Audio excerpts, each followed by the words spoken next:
You've probably heard arguments about gender that sound pretty straightforward at first. Something like gender identity can't be real because biology determines sex.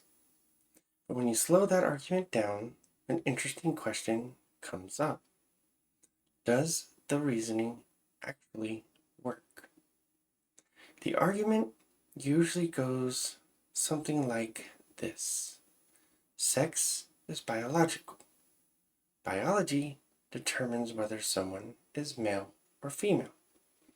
So if someone identifies as a gender different from the sex they were assigned at birth, the thinking is that this must be rejecting biology.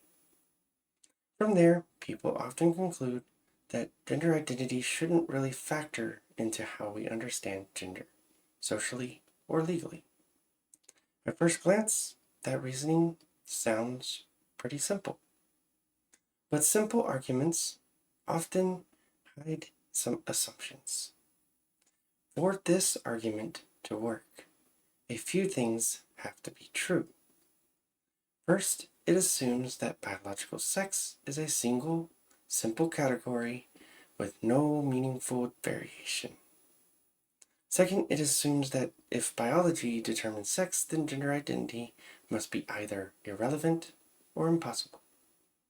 And third, it assumes that recognizing gender identity means ignoring biology altogether.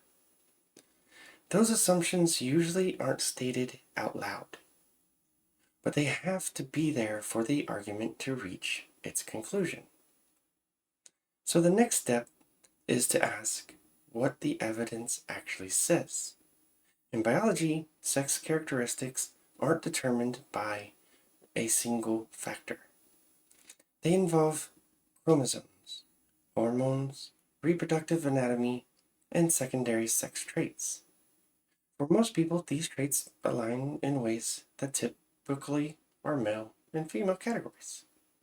But biology also documents cases where those traits don't line up perfectly. Medical science has long recognized variations in sex development, sometimes called intersex conditions.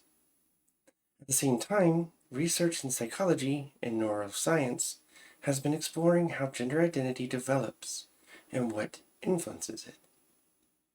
None of this automatically settles every question in the debate, but it does show that the relationship between biology and identity is more complicated than a single rule.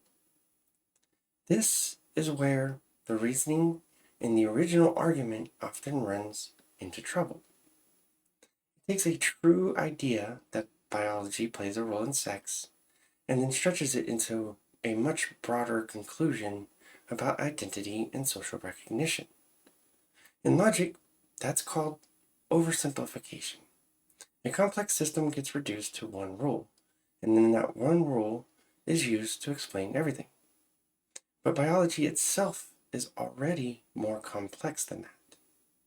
So when the starting point is simplified too much, the conclusions that follow can be misleading. When you slow the argument down and look at each step, the debate starts to look vastly different. The question isn't whether biology matters. Of course it does. The question is whether a simplified version of biology is enough to settle a complicated conversation about gender. And once you examine the assumptions and evidence more carefully, the argument becomes a lot less straightforward than it first appeared. That's why examining arguments step by step can be useful. Sometimes the most persuasive arguments aren't persuasive because the logic is airtight. They're persuasive because the reasoning sounds simple. And simple reasoning can hide a lot of complexity.